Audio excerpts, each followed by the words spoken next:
Herzlich willkommen zu 100 neue Wörter für zu Hause. Herzlich willkommen im Literaturforum Brechthaus. Mein Name ist Cornelis Puschke, ich bin Initiator dieses Projektes und habe die Einladung sozusagen ausgesprochen an die KünstlerInnen, die teilnehmen. Gleich zum Anfang wichtig zu sagen, wir sehen uns jetzt nicht nur hier, sondern es gibt auch wahrscheinlich ein paar Leute, die im Stream parallel zugucken, auf YouTube einmal, aber wir streamen parallel auch auf Twitch. Dort haben wir auch deutsche Untertitel und probieren mal aus, mit so einer automatischen Untertitelung heute zu arbeiten. Also auch diejenigen, die jetzt sozusagen am Computer sitzen, müssten auf Twitch rüber wechseln, wenn sie untertitelt hier der ganzen Sache folgen wollen. 100 neue Wörter für zu Hause ist eine Lecture-Performance-Serie in 7 Teilen. Und die anstoßgebende Beobachtung für das Projekt ist, dass sich unsere Lebenswelten schneller verändern als unsere Sprache. Das heißt, viele Bereiche des Lebens sind im wahrsten Sinne des Wortes sprachlos. Sie sind schwer zu beschreiben. Es fehlen Begriffe und Vokabulare, um das zu beschreiben, was sich in der Gegenwart ereignet.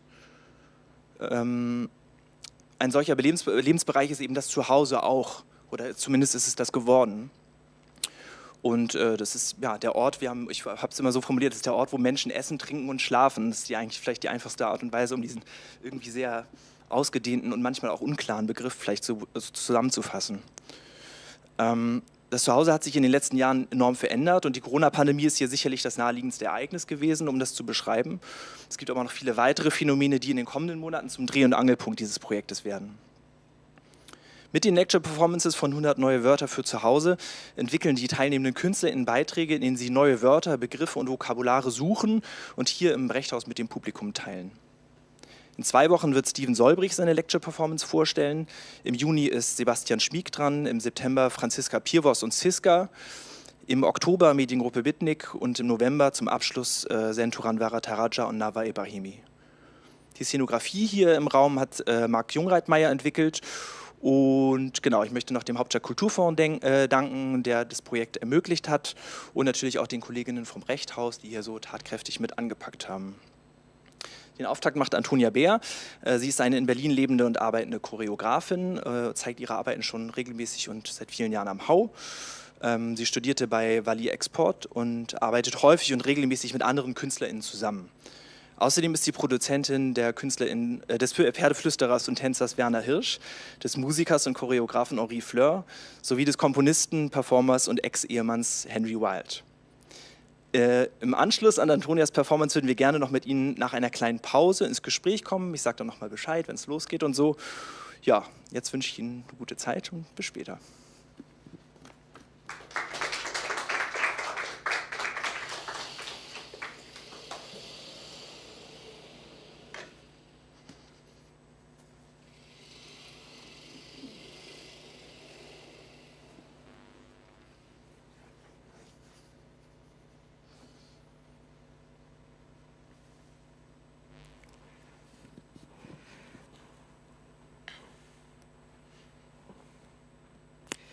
Dankeschön für die Einführung und guten Abend. Ich heiße Antonia Beer. Ich wurde von Cornelis Puschke hierhin ins Literaturforum im Brechthaus eingeladen, einen Beitrag eben für seine Reihe, wie er sagte, 100 neue Wörter für zu Hause zu gestalten. Und hier oben im Glashäuschen sitzt Nils Maushagen. Er wird heute Abend für uns die Technik fahren. Was heißt zu Hause? Bär 2 bitte.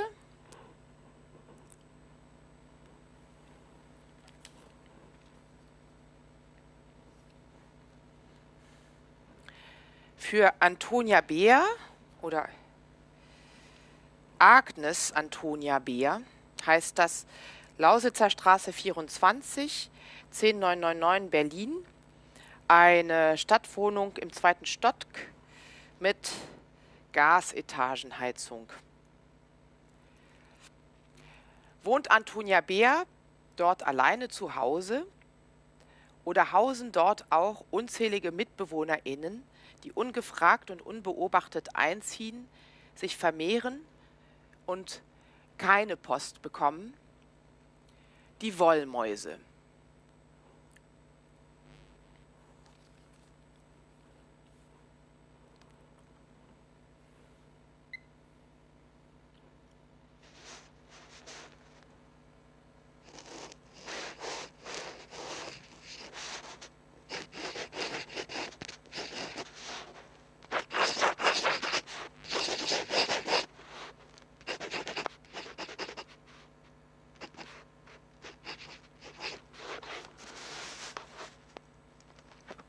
W wie Wollmäuse.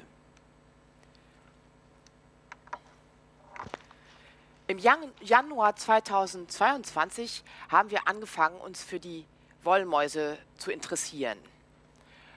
Und zwar kam das so zustande, dass der Klangforscher und Komponist Frieder Butzmann uns im Ende des Winters 2020 eingeladen hatte, im Veranstaltungsraum Ausland Berlin live aufzutreten. Und er hatte dem Auftritt den schönen Titel gegeben, Antonia Beer macht, was sie will. Und dann kam der Lockdown und der Auftritt wurde abgesagt und immer wieder verschoben. Und dann sollte er am 20. Januar 2022 im Veranstaltungsraum Ausland Berlin stattfinden.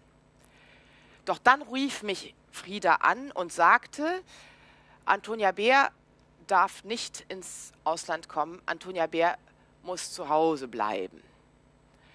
Und er lud mich ein, statt einem Live-Auftritt einen Filmbeitrag zu gestalten bei mir zu Hause. Ja. Wir werden jetzt einen ersten Versuch der Annäherung mit den Wollmäusen in situ, also vor Ort, zeigen. Wir werden jetzt zeigen, wie wir in unserem gemeinsamen Zuhause zusammen versuchen, vor der Kamera Hausmusik zu machen.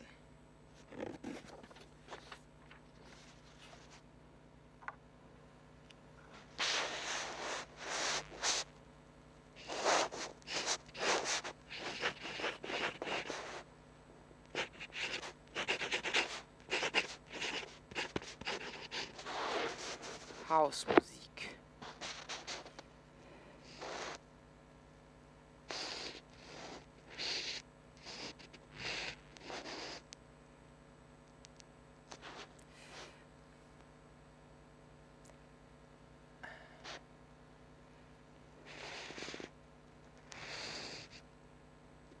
Das heißt ja, dass jedes Haus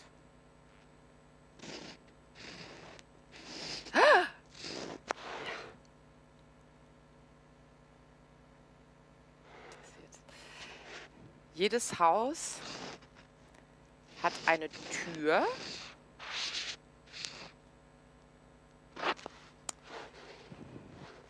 Aber vor der Tür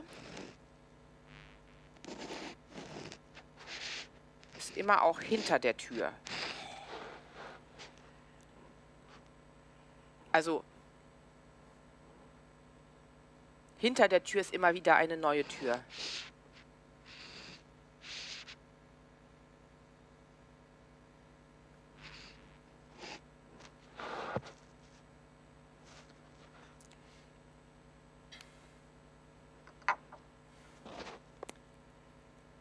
Ja, wir wollen jetzt den Film zeigen. Beer 2 aus, bitte.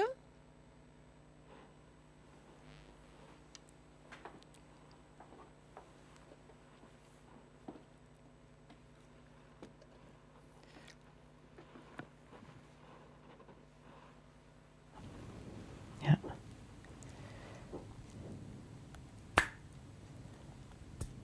Noch einen, das war der letzte.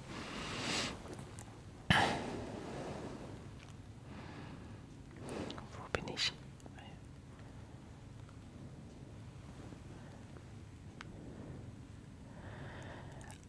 Als erstes wollen wir die Wollmäuse finden. Nochmal. Als erstes wollen wir die Wollmäuse finden.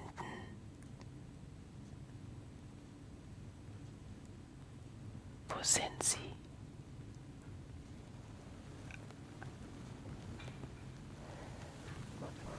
Wir müssen eine Tür finden.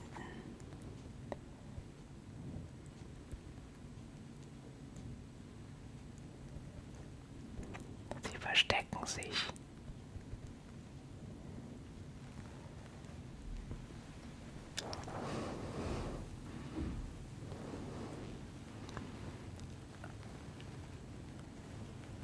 Wo ist die Tür? Wo ist die Tür? Ah, Tür. Ja. Ah, jetzt kommen wir der Sache näher. Glaube ich. Ich glaube, wir kommen zu einer Wollmäuse. Da ist schon die erste. Da, seht ihr die? Da, 2, 3. Ah, toll. Das ist die Lieblings-Wollmäuse-Sammelstelle. Wollmäuse-Sammelstelle, seht ihr? Ja. Oh mein Gott. Ja. Oh. 2 Prachtwollmäuse mit Jungen. Ja, die sind schon auch etwas reifer. Ja, hier und in der Schrankecke. Toll. Ja. Wir wollen sie dann auch gleich fragen,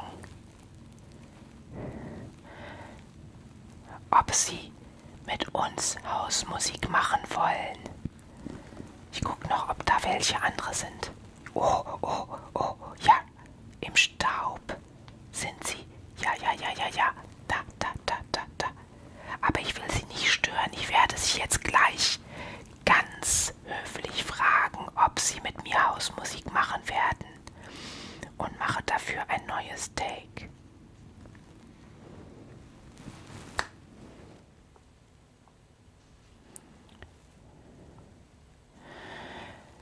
Wollmäuse.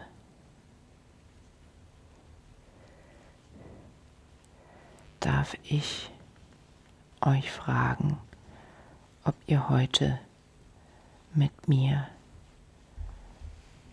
Hausmusik machen wollt?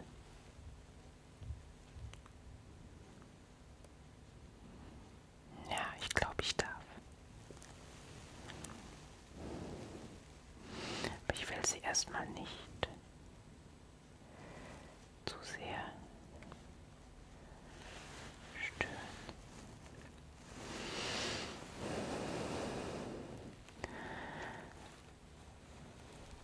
Das ist jetzt eine Improvisation und sie fängt jetzt an.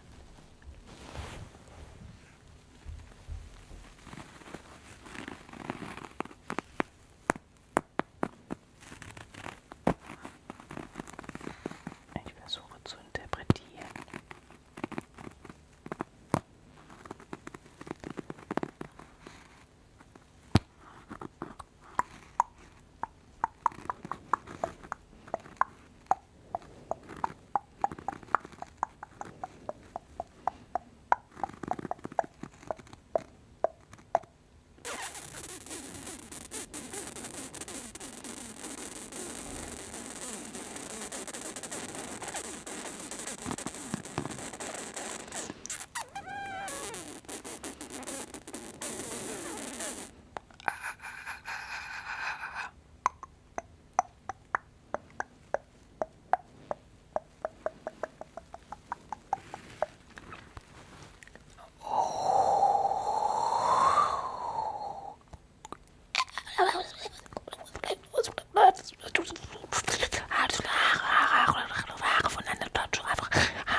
könnt ihr sehen,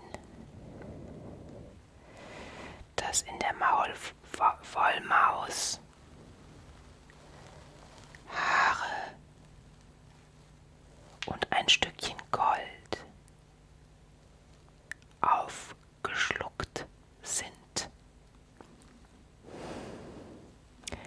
Hier sieht man in dieser Wollmaus. Wo bist du, Maulmaus? Wo bist du? Hier sehen wir sehr deutlich die grauen Haare von Antonia Bär.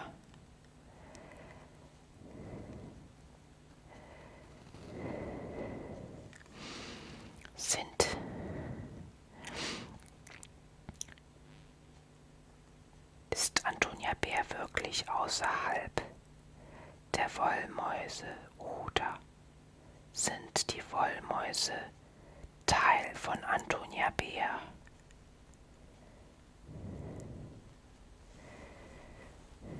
Und Antonia Bär ist Teil der Wollmäuse, sehen wir hier das graue Haar. Und hier, ich versuche es mal zu machen. Ich weiß nicht, ob ihr es sehen könnt.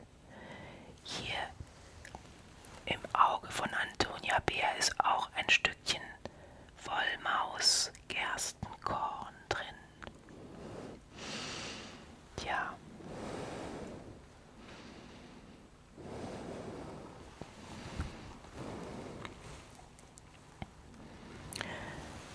Jetzt wollen sie noch ein letztes Mal tanzen.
Vielen Dank. Das war eine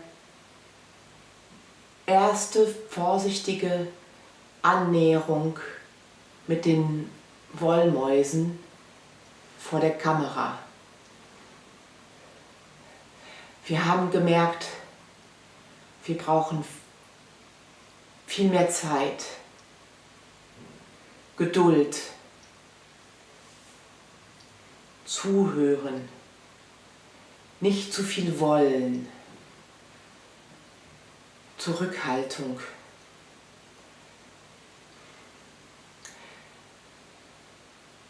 Das konnte nur eine zarte erste Begegnung sein. Das Blasen und der große Fleischfinger erschienen uns eher als invasiv.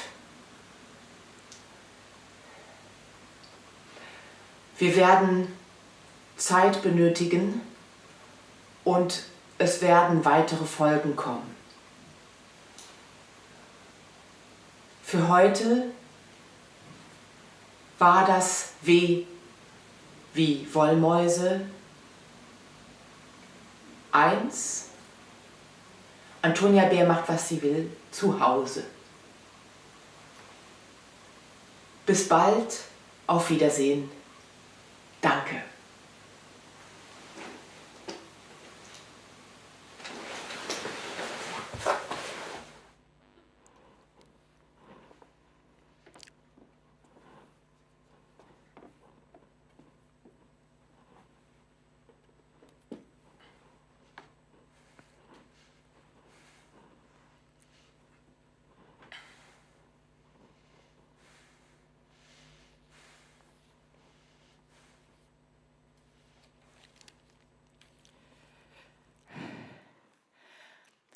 Ja, das Filmdebüt unserer Wollmäuse kam nie zur Öffentlichkeit. Es war so, dass alle Beiträge für Frieda Butzmanns Programm, wunderschöne Rückkopplungen, geschickt wurden mit My Air Bridge nach Südamerika, wo sie dort zusammengebaut werden sollten. Doch wir verloren den Faden. Also seid ihr heute Abend die Ersten, die diesen Film sehen. Ja. Und dann haben wir uns sehr gefreut über die Einladung von Cornelius Puschke für 100 neue Wörter für zu Hause, weil die Wollmäuse hatten wirklich angefangen, uns sehr zu interessieren. Die Wollmaus, die gibt es wirklich. Das ist keine Chimäre, also kein Einhorn oder kein Pegasus. Die gibt es wirklich. Und sie ist wirklich lebendig.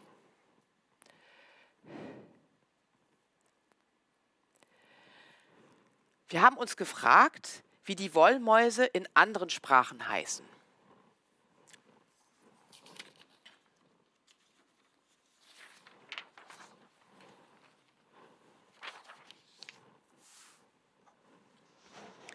Bär 2 bitte. Also, auf Französisch heißen sie Mouton de Poussière.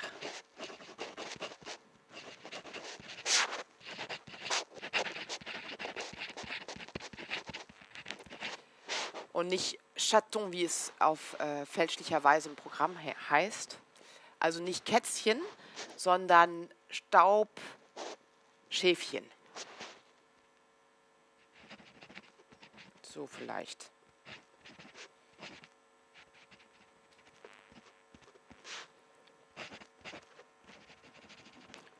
Noch nicht geschoren natürlich. Ah. Und dann hüpfen die vielleicht auch.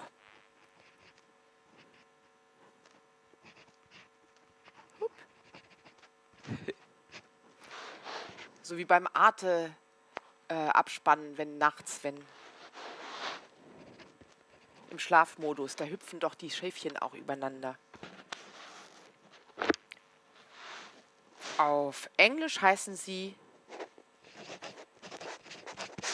Dust Bunnies, also Häschen mit solchen Ohren.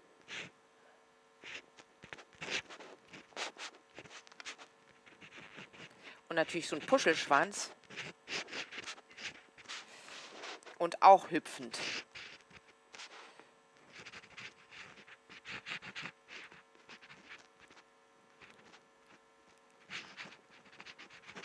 Hopp.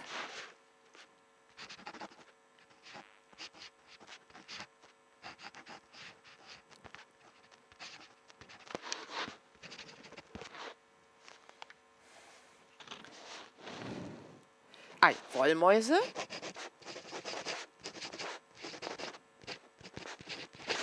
Ne? Also die Maus, vielleicht ist die auch so ein bisschen gelockt.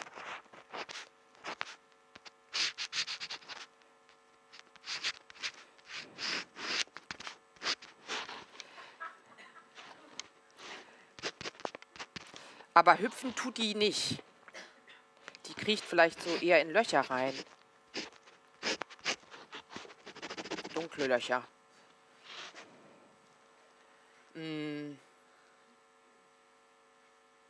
Auf Norwegisch heißen sie Hybelkanin.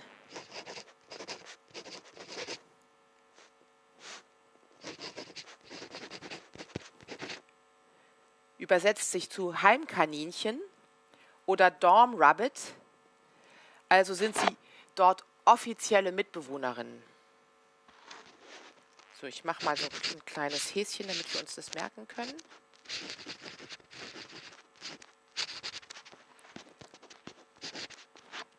Eher schlechte Laune.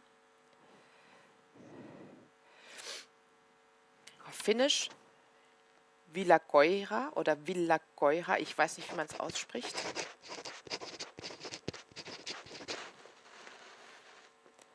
Was wörtlich Wollhund heißt.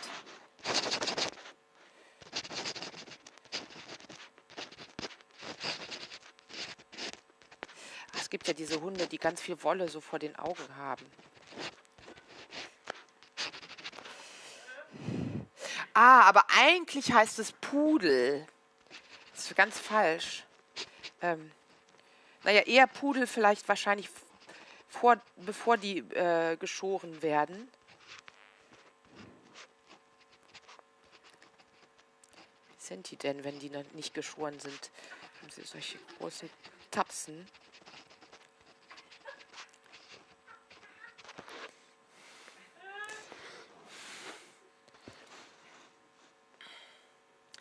Auf Österreichisch heißen die Wollmäuse scheinbar unter anderem auch Lurch, also eine Amphibie.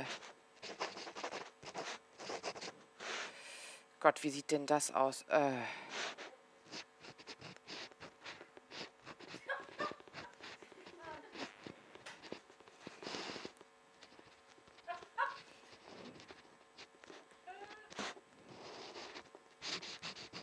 Ich weiß nicht, ich denke so ein bisschen streng.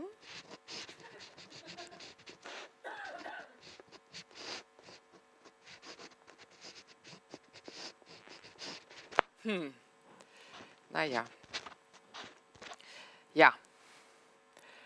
Und dann gibt es eine ganze Gruppe von Sprachen, in denen die Wollmäuse den Namen tragen der Antagonistin von den Mäusen, und zwar Katze. Also zum Beispiel auf Ungarisch Porkika. Aussprache ist auch eine Frage. Staubkätzchen.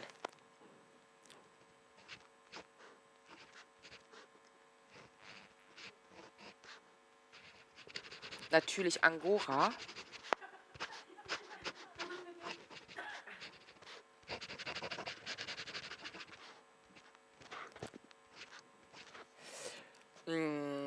Polnisch. Weiß jemand, wie man das ausspricht? Koti. Italienisch. Ich habe keinen Platz mehr. Gatti di polvere.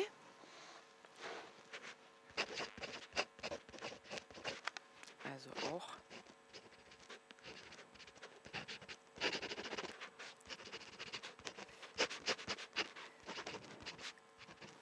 Und aus Schwedisch heißen sie Ratten.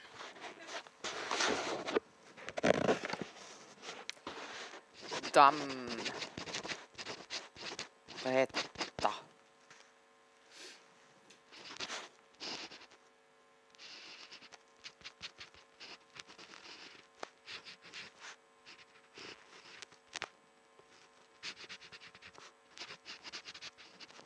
Vielleicht auch gelockt.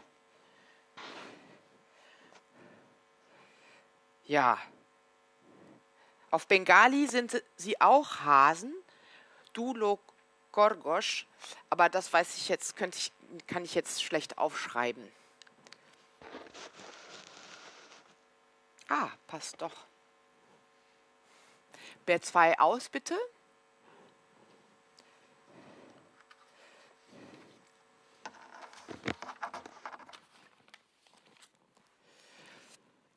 Was wäre aber, wenn wir ihnen andere Namen gäben? Also 100 neue Wörter für die Wollmäuse. Weil für mich sind es auch nicht wirklich Mäuse, weil ich finde, die fliegen. Also, und dann vielleicht wären es eher sowas wie Fledermäuse.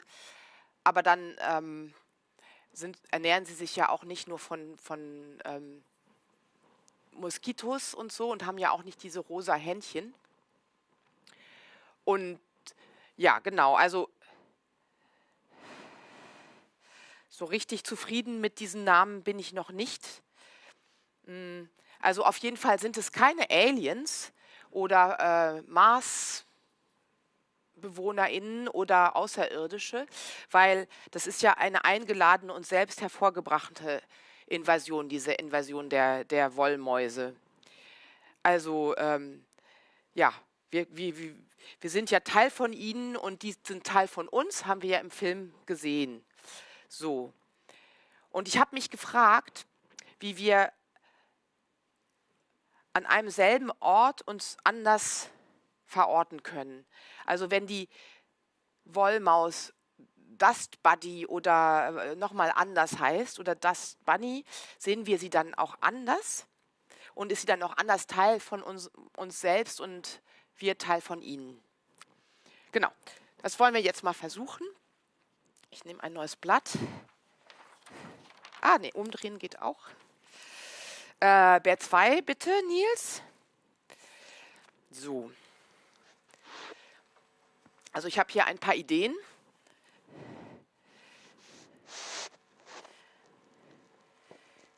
Kreuzberger Beutelwolf. So, den tasmanischen Beutelwolf, den gibt es schon. Und zwar habe ich das gelernt vom Reptilienforscher Werning aus Wedding, W wie Werning aus Wedding, im Gespräch. Ekel ist bei Tieren keine Kategorie aus der Deutschlandfunk Audiothek. Dank an Nana Heidenreich für den Hinweis. Genau, oder von dort habe ich auch die Inspiration für die Geburten helfende Kröte.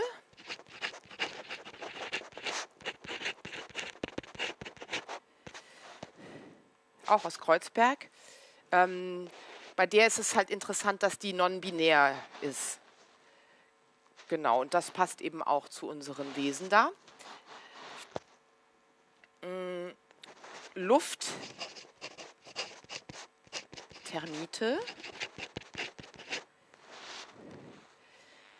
weil die Termite, also die Holztermite, das ist ja so eine weiße Ameise, die wohnt ja immer im Holz, also die ist ja eigentlich nie draußen, die ist immer im Holz drin, also eigentlich so immer im Lockdown vom Holz und eigentlich könnten wir sagen, dass die Wollmaus oder auch wie auch immer wir sie nennen wollen, die ist auch immer im Lockdown. Also, und was für die Termite das Holz ist, ist für die Wollmaus die Luft. Was habe ich hier noch? UEF. Das ist jetzt eine ganz andere Richtung.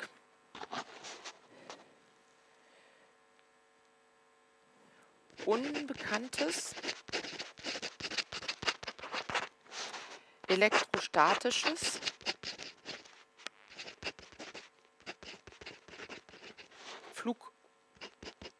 Flugsubjekt.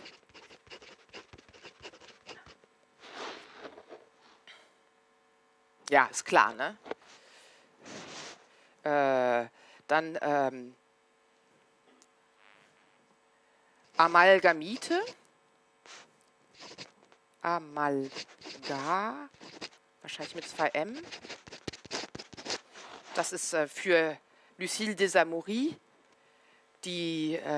und ihre besondere Beziehung zu den Amalgamen und den Haufen.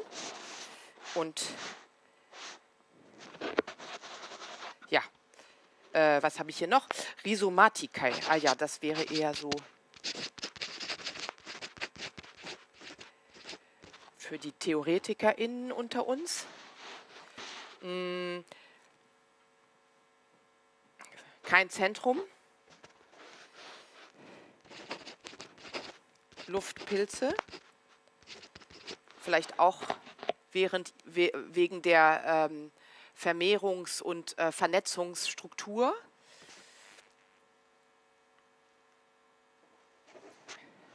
Wachi-Wei-Wolken.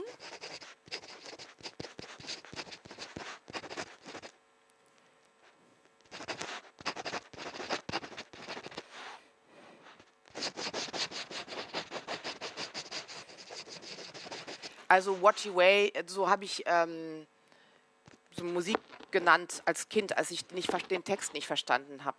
Also What You Way Musik. Ja. Ne?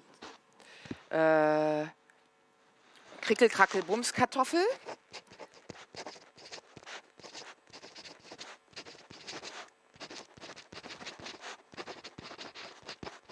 Ein langes Wort. Ist auch ein bestehender Begriff aus meiner Kindheit. Ja, ich kann ja mal eine Krickel, Krackel, Bums, Kartoffel hier zeichnen.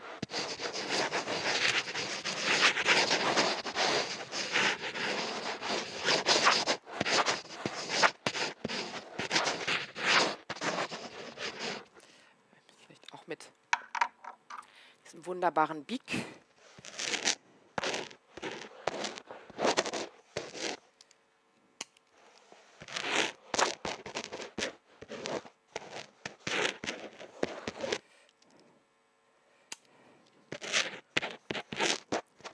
Explodiert hier auch so ein bisschen.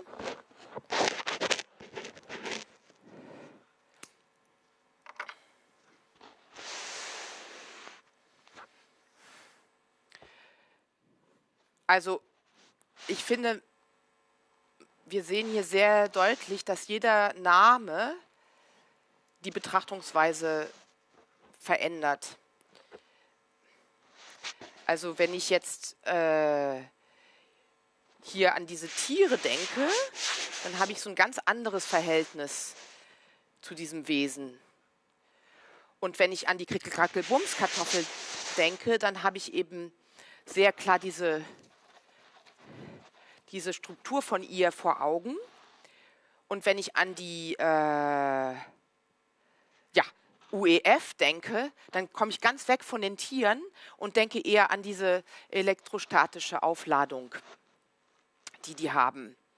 Und ja, genau, also das mit den Rhizomaticae und den Luftpilzen ist ja eher auch so, dass die haben ja kein Zentrum. Also das sind ja so Körper ohne Organe und dann verjüngen sie sich und tun sie immer wieder zusammen und verwandeln sich die ganze Zeit. Und dazu würde das eben passen. Oder, was auch passiert ist, ich habe ihnen einen Eigennamen gegeben. Also die Schöne mit dem Gold aus dem Film, die habe ich da gelassen in der Ecke neben dem Schrank am 20. Januar 2022 und nicht berührt. Und ich habe sie die Königin genannt, weil sie ja das Gold hatte. Und dann habe ich sie Gertrude später genannt. Aber Gertrude ist irgendwann verschwunden und sie hat sich verwandelt. Ich weiß nicht in was und ich weiß auch nicht wohin. Bär 2 bitte, kann wieder aus.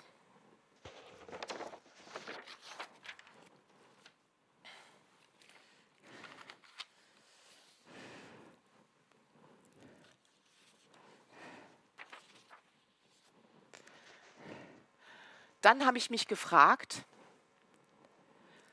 haben diese Wesen, also ich nenne sie jetzt einfach mal als Gewohnheitstier Wollmäuse wieder, oder What You Way Wolken, aber sagen wir mal Wollmäuse, haben diese Wesen eine Sprache? Habe ich mich gefragt, sprechen sie? Also klar, sie haben Handlungsmacht, sie sind tätig, sie haben eine, was wir auf Englisch Agency nennen. Sie handeln, indem sie sich bewegen, indem sie wachsen, sich Dinge einverleiben und sie verändern ihre Umwelt. Also sie sind lebendig. Wie kann es nur sein, dass Leute behauptet haben können, dass die Dinge nicht sprechen würden? Wir wundern uns heute. Und sie schreiben. Sie schreiben Partituren in unserer Wohnung, indem sie Spuren hinterlassen. Spuren, die wir als Partituren interpretieren können. Aber diese Partituren sind ephemer, sie vergehen sofort. Es verweht alles immer ständig.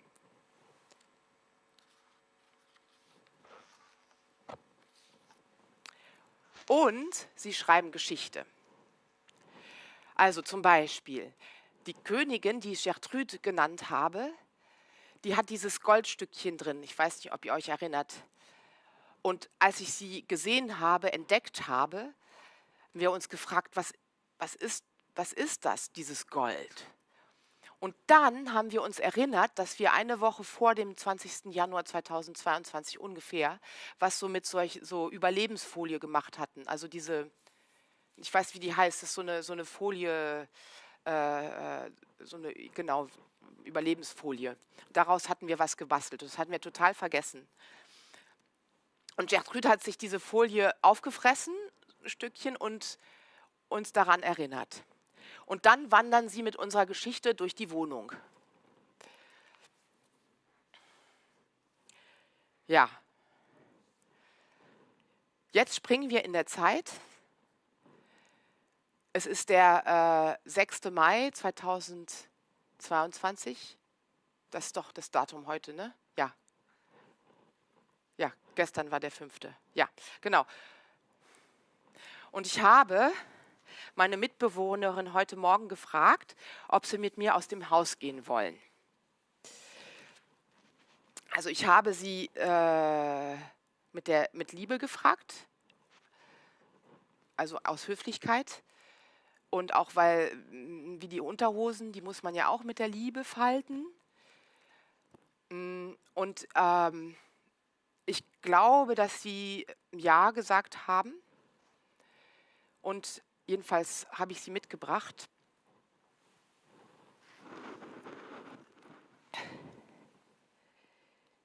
Hier in dieser Kiste.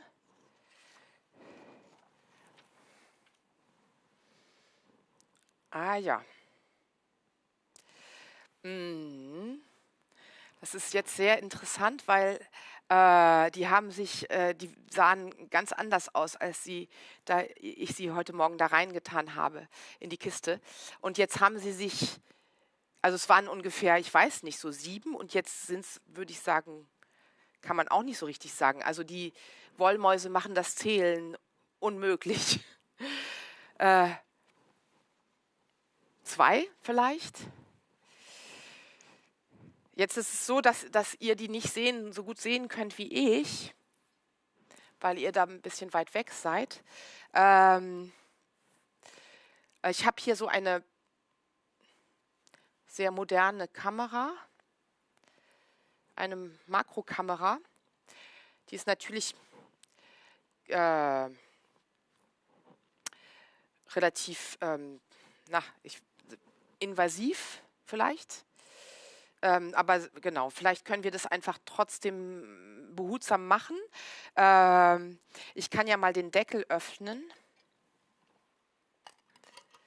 und Sie fragen, ob ich mit der Kamera hier reingehen darf und ob die Wollmäuse euch näher kommen wollen. Ich glaube, wir dürfen das. B1 bitte.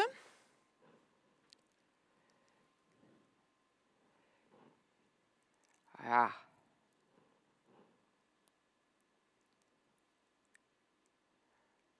Oh.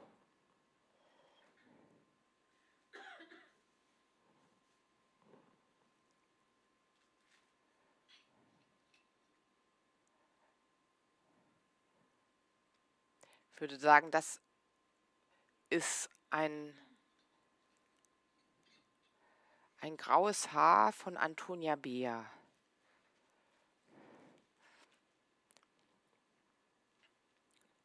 Und diese schwarzen und das Gelbe da. Vielleicht so ein Stückchen Apfel, was vertrocknet ist, weil Antonia Bär isst jeden Morgen zum Frühstück einen Apfel. Und ich habe auch Wollmäuse aus der Küche mitgebracht. Und diese schwarzen, ganz gerade, das ist vielleicht vom Hanffeger. Soll ich mal gucken, ob ich die Grenze von der Wollmaus, die, schwer zu sagen, mit der Grammatik. Also, wie wir sehen, gibt es da eine starke Tendenz zur Verunklärung der Grenze. Ja, obwohl hier ist es doch ganz schön definiert. Ja, Widersprüche sind auch. Oh, rot. Oh, eine 8 oder ein Unendlichkeitszeichen oder ganz was anderes, eine Brille. Ich glaube, das ist ein graues Haar von Antonia Beer. Wir können ja mal gucken, ob es da eine Verwandtschaft gibt. Bär 1 aus, bitte. Bär 1 an.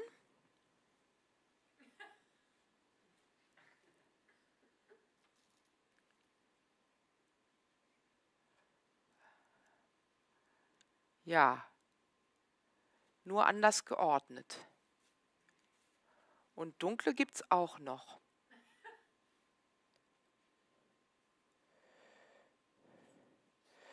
Bär 1 aus, bitte.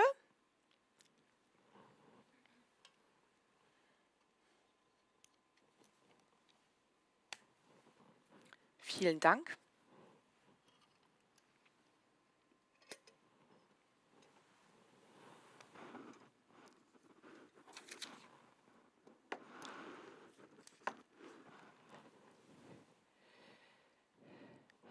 Ich habe noch eine zweite mitgebracht. Die ist von ungefähr Mitte letzter Woche. Und zwar hat die 7 Fingernägel von mir aufgesaugt oder sich einverleibt.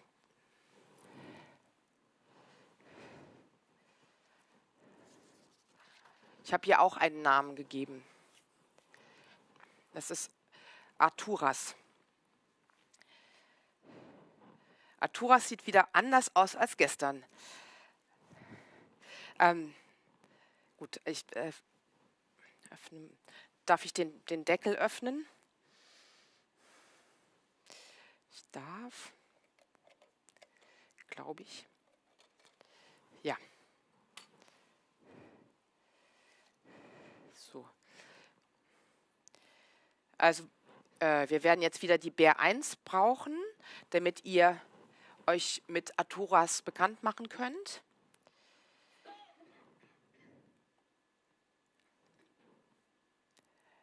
So, jetzt will ich mal die Fingernägel finden.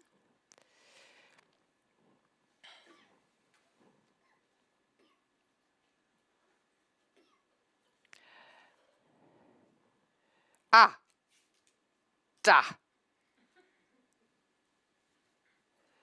Ja, es ist sehr interessant. Also sie spuckt die aus und dann, also sie hat so ständig, frisst sie wieder aus und spuckt sie wieder aus und so. Ich suche mal das Ausgespuckte. Unmöglich zu finden. Ah.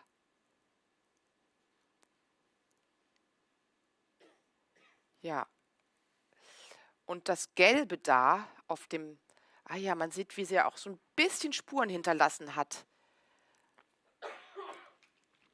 Und das Gelbe da in dem Fingernagel, das ist, weil Antonia Beer Pfeife raucht.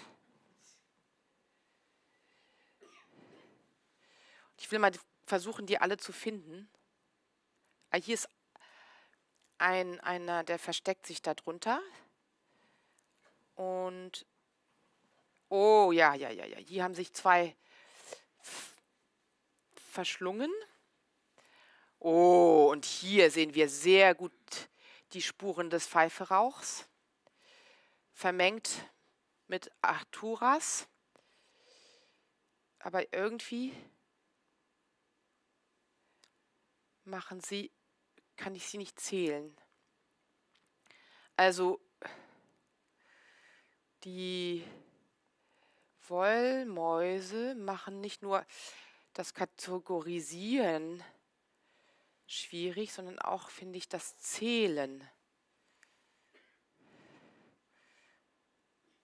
verhindern sie. Ah, ein graues Haar von Antonia Bär ertappt.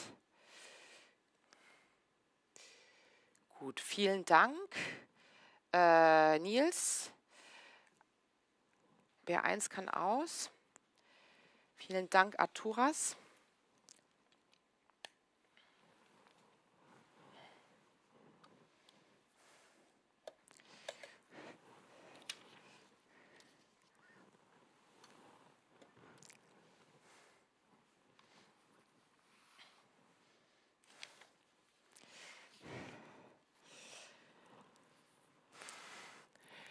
Ja, wir haben ja versucht, neue Wörter für die Wollmäuse zu finden und sie als Partituren zu lesen und zu interpretieren.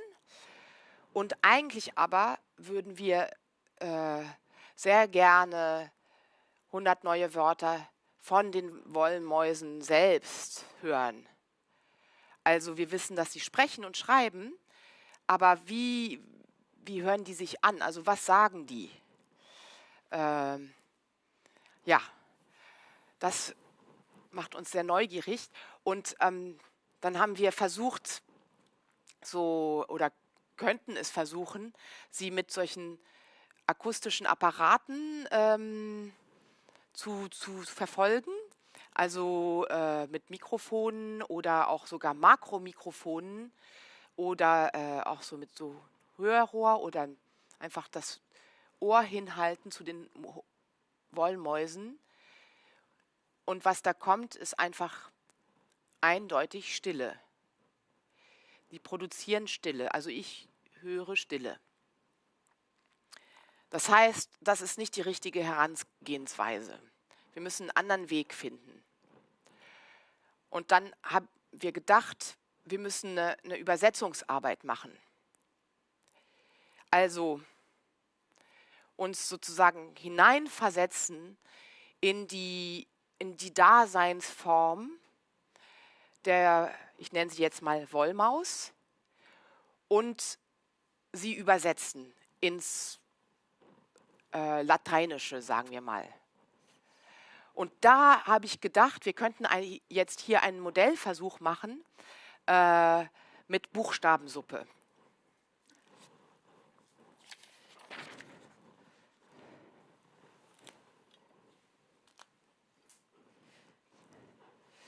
Ja, das war klar, nicht?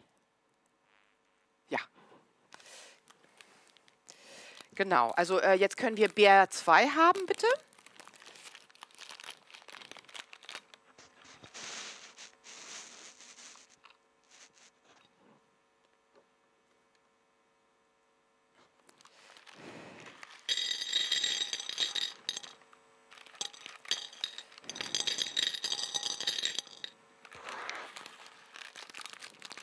Buchstabensuppe.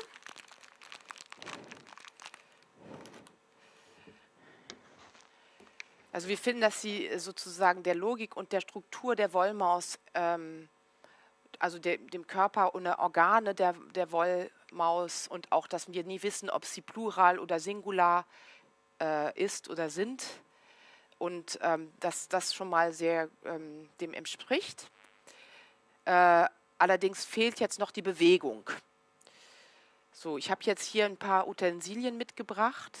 Ich will mal was ausprobieren. Also sollte ja auch behutsam sein. So, das mit der Luft. Ah ja, das funktioniert schon mal ganz gut. Oh, hier ist sogar ein rausgeflogen. Oder hier mit diesem Staubwedel, den wir gar nicht für Staub benutzen, sondern für ganz andere Dinge.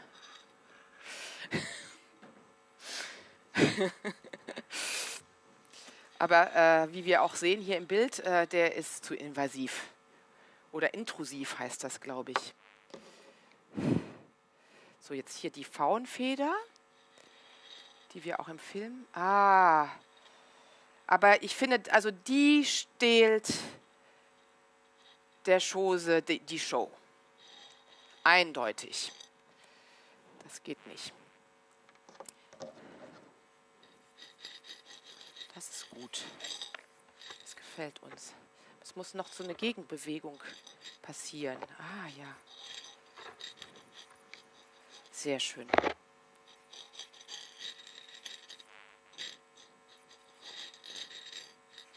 Ja, sehr schön. Wir wollen jetzt versuchen,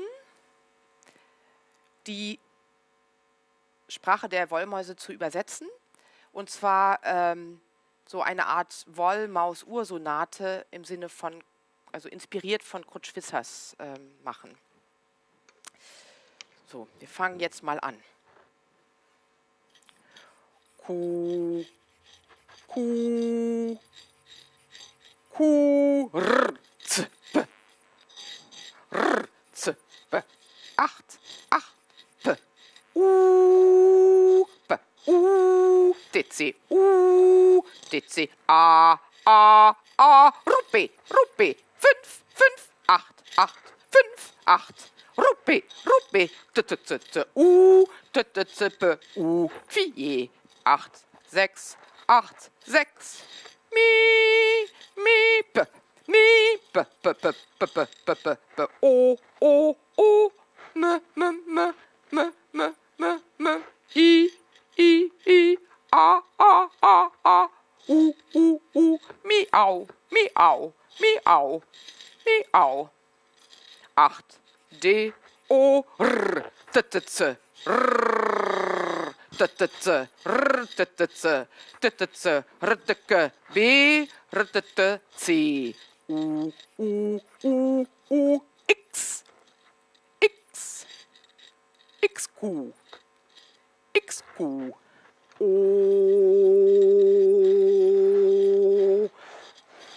m, ü, m, e, l, mümmel, mümmel, mümmel,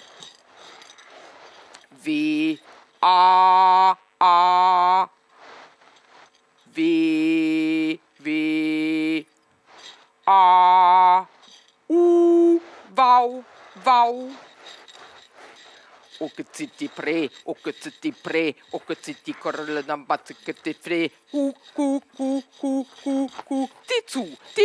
titu, f, o, 8, i, y, a.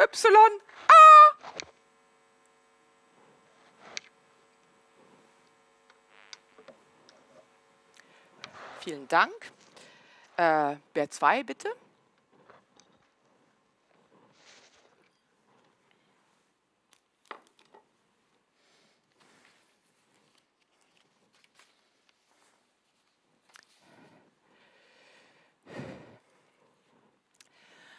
Ja, also ganz zufriedenstellend war das jetzt noch nicht. Ich kann es nicht erklären, warum. Ich würde vorschlagen, noch einen zweiten Modellversuch zu machen. Und in diesem Modellversuch wollen wir die Sprache der Wollmäuse einfach sprechen. So, ich mache mal ein bisschen Platz.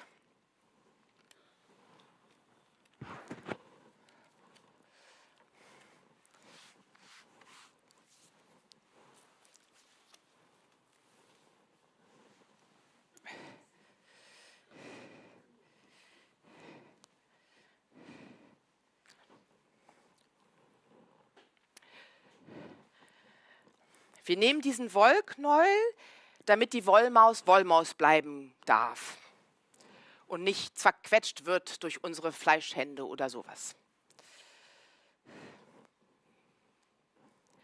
Und wir werden jetzt in Wollmäusisch die Fäden ziehen und versuchen, das Knäuel der Beziehung auseinander zu klamüsern.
Das sieht so ganz bisschen besser aus.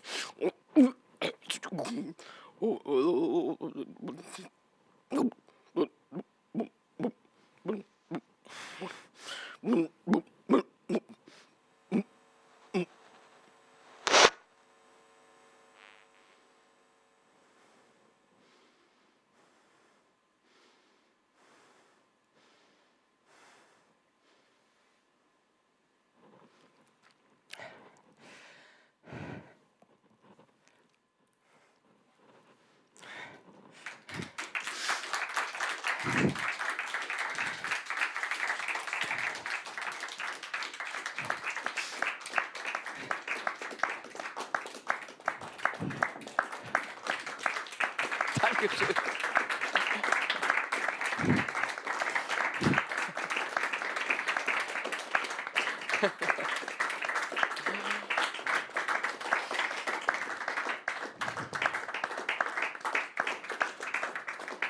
Danke.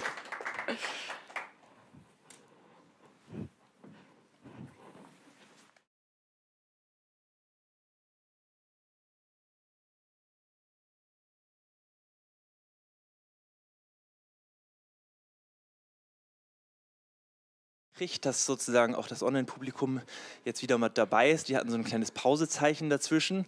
Genau, ja, schön, dass ihr da seid und ja, offensichtlich auch Lust habt, noch ein bisschen uns auszutauschen irgendwie oder zu auch vielleicht Fragen zu stellen zu dem, was ihr gesehen und auch vor allem gehört habt. Du wolltest aber vorher, glaube ich, als erstes von dir aus noch was... Ich wollte mich bedanken, ja, genau, genau. meine Dank. Es ist sozusagen ja, genau. Also, weil diese Art von Sachen macht man ja nicht alleine und die bestehen aus vielen Überlagerungen und Beziehungen. Und deswegen möchte ich mich bedanken bei Antonia Rohwetter für die dramaturgische Mitarbeit, bei Fine Freiberg für die Videotechnik, bei Vinciane Després für ihr letztes Buch Autobiographie d'un poulpe et autres récits d'anticipation. Genau, weil, also da habe ich die Idee her, also sie hat mich dazu inspiriert, dass wenn wir das Ohr einfach nur hinstrecken, da kommt dann nichts. Also wenn ich einfach eine Spinne habe und der Zuhörer, da kommt nichts, sondern ich muss eine Übersetzungsarbeit machen, um die Sprache der Spinne zu verstehen. Lucille Desamory für ihre künstlerische Arbeit und ihr Interesse für die Grenzbereiche der Wahrnehmung, die Haufen und die verschmähten Narrative. Latifa Labisi und Donna Haraway für Donna Haraway Reads the National Geographic on Primates TV für den Wollknäuel von Konsul und Meschi, ein Stück, was wir zusammen gemacht haben mit Latifa. Also ist alles so verschachtelt. Bruno Latour, letztes Buch, Où suis-je? Leçon de confinement à l'usage des terrestres. Wo bin ich? Lektionen aus dem Lockdown. Also da kam die Termite her, aber eigentlich hat der Lockdown uns auch gefragt, nicht nur wo bin ich, sondern wer bin ich, das sage ich jetzt. Naja, und dass alles lebendig ist auf der Erde. Das gibt keine leblosen Dinge, das ist auch. Frieda Butzmann natürlich, dafür, dass er mich auf die Wollmaus gebracht hat. Meine Nachbarin Lisa Lukassen für ihre spontanen Wollmäuse. Nana Heidenreich für die tollen Schriften und die Namensgebungen und der Deutschlandfunk Hinweis für den Reptilienforscher Werning aus Wedding. Audrey Chen und Phil Minton für ihr Frozen Moors. Das ist, um die Wollmaussprache zu sprechen. Ernst und Kurt Schwitters für die Ursonate. Und das Dingfest, das ist eine Arbeit von Antonia Beer von, ich glaube, 1992 mit Barbara Lorek und Jan Theiler, aka Michael Fieling, für die Buchstabensuppe. Und bestimmt habe ich noch ganz viel vergessen. Gut, ja. Ja, vielleicht eigentlich gleich mal direkt so in eure Richtung geguckt, eure und ihre. Gibt es, ja, ich glaube, es gibt ein Mikro, das wäre hilfreich, wenn du da reinsprechen könntest. Ja, also ich wollte mal fragen, funktioniert das überhaupt? Ja. Ah, krass. Also hatten Sie schon mal den Fall, dass die Population der Wollmeise relativ groß geworden ist und Sie dann sich in der Situation gesehen haben, dass Sie eventuell gewisse Maßnahmen einleiten mussten? Wie sind Sie damit umgegangen? Konnten Sie das verantworten? Das ist ein bisschen, was mich beschäftigt hat. Ja, danke für die gute Frage. Also ich musste noch nicht ausziehen, aber also es hat sich schon sehr viel verändert zwischen Januar und Mai. Also zum Beispiel die Benutzung des Staubsaugers habe ich tatsächlich weniger gemacht. Also ich hatte da so eine innere Hemmung und mehr so den Handfeger und den Besen. Ja, und andere zweibeinige Wesen, wenn die dann kommen, müssen dann auch aufpassen, wo das da alles ist. Oder genau, und auch mein Sprachverhalten hat sich verändert. Also, dass ich dann Gertrude begrüße und so. Aber ausziehen war noch nicht. Und dann habe ich mich natürlich auch gefragt, ob jetzt, wenn die Gasetagenheizung nicht mehr ist, ob die Wollmäuse dann aussterben müssen oder ja, das ist auch eine Frage.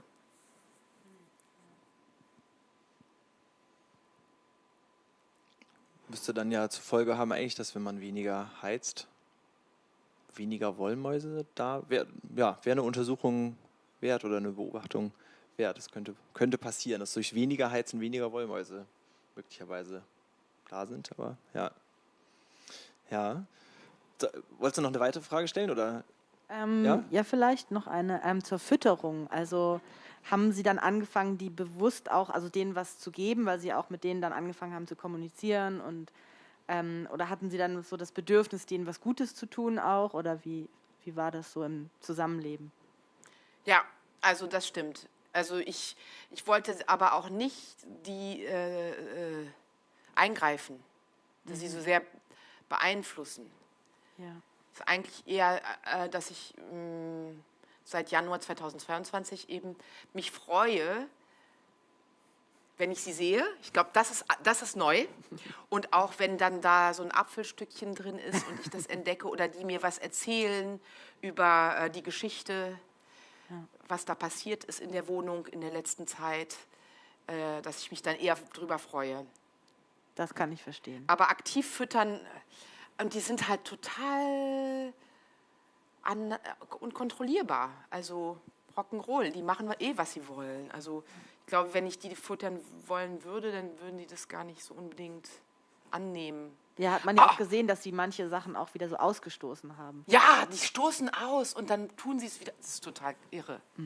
Oh, und gestern, vorgestern, dann dachte ich, weil ich wusste ja, dass die hierher kommen sollen. Also, dass ich sie fragen werde, ob sie hierher kommen für diese Öffentlichkeit hier im Brechthaus und nicht nur alleine zu Hause vor der Filmkamera. Und die waren da immer da und so, also kein Problem. Und dann plötzlich waren sie nicht mehr da. Und ich dachte, das ist wie extra gemacht. Also wirklich, das war so, ist mir so richtig das Kribbeln gekommen. Und dann habe ich aber drüber geschlafen und die Brille angezogen und dann waren doch welche da. Puh. Ja, danke. Jetzt noch weitere Fragen, Wortmeldungen, Assoziationen, die ihr, ja? Was machst du mit den Wollmäusen, die du jetzt mitgebracht hast? Kommen die wieder nach Hause? Setzt du die wieder aus? Oder? Ja, gute Frage. Also gestern gab es auch eine Aufführung, die erste, also die Premiere. Und dann habe ich die Wollmaus von gestern, habe ich sie tatsächlich mit nach Hause genommen und mich gefragt, und dann habe ich sie auch gefragt. Und dann habe ich aber also einen anderen tollen Behälter gefunden aus Glas, schon ein bisschen hoch. Und da ist sie jetzt drin. Und dann habe ich mich gefragt, ob ich sie da drauf schreibe, wann es ist, aber das fand ich dann doch nicht schön. Zu archivierend sozusagen, oder? Ja, irgendwie hat sich nicht richtig angefühlt. Aber es stimmt, das ist eine gute Frage, weil du jetzt diesen Teil 1, Teil 2, dann noch mit unterschiedlichen ProtagonistInnen sozusagen oder Co-ProtagonistInnen. Also wie wäre das bei Teil 3? Also wie würden sozusagen die vorherigen Protagonistinnen, kämen die noch vor? Würdest du die sozusagen jedes Mal mitnehmen in den dritten Teil oder gäbe es auch neu hinzugekommene?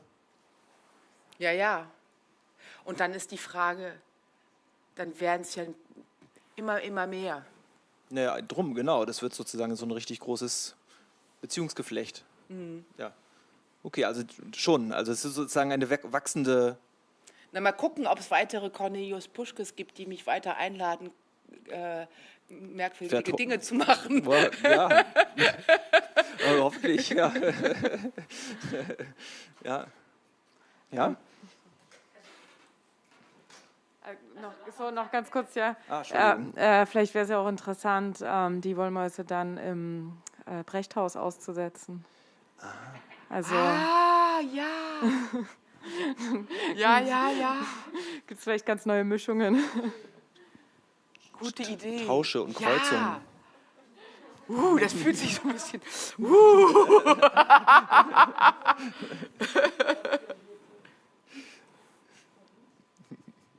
Also, du hast ja mehrfach die Frage nach den Grenzen gestellt. Und ich frage mich ja, ob das eigentlich nicht auch der falsche, also das liegt in der Benennung, die Wollmaus, also ein etwas Begrenztes. Und ich habe ein sehr spezifisches Staubproblem.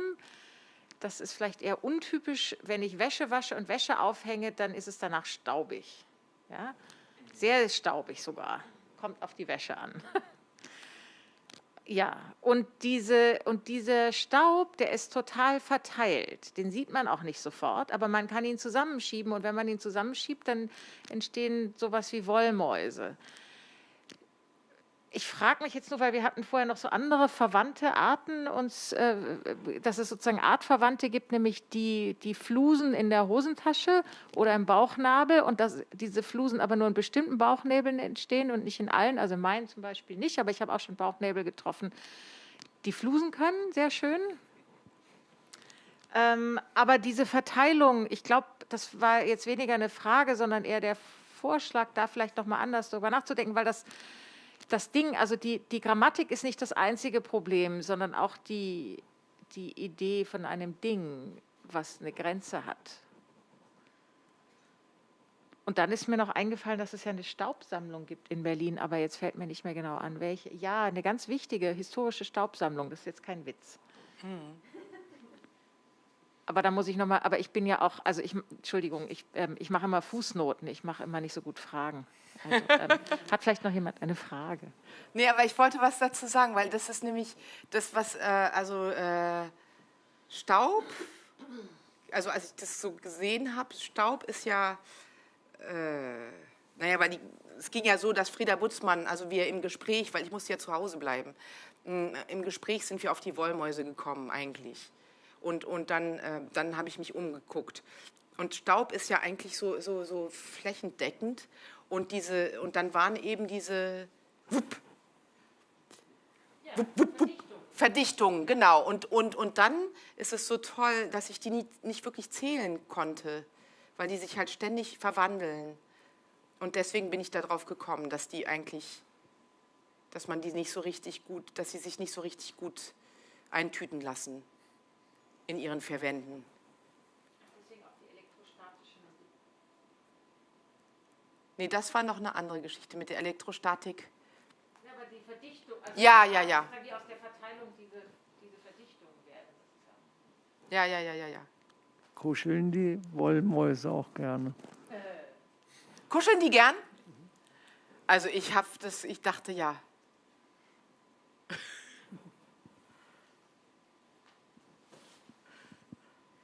Mir hat sich auch gerade noch die Frage nach so einer Langzeitbeobachtung gestellt. Das wäre vielleicht auch nochmal spannend, also zu gucken, also denen vielleicht einen Ort zu geben und einfach zu gucken, wie verhalten die sich innerhalb von mehreren Jahren. Also fände ich sehr, sehr interessant, da weiter was auch zu hören in weiteren Lectures oder so. Nur so als kleine Anregung. Ja, danke. Also ich glaube, das ist unvermeidbar, weil jetzt, wo ich drauf gucke, Ja. ist es sozusagen darum geschehen. Also ich werde jetzt immer danach gucken.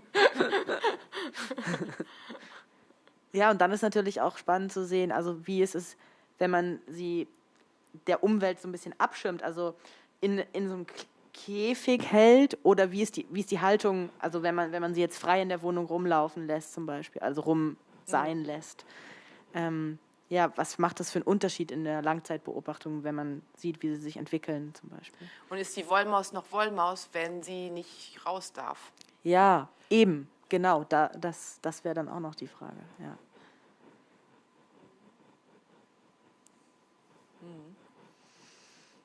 Ja, die Hoffnung auf noch sozusagen viele weitere Mäuse und weitere Teile und die Langzeitbeobachtung ist ja vielleicht ein gutes Schlusswort, aber ich möchte auch natürlich keine Wortmeldung irgendwie abwürgen, da jetzt aber keine Hände mehr in die Luft schnellen, wäre mein Vorschlag.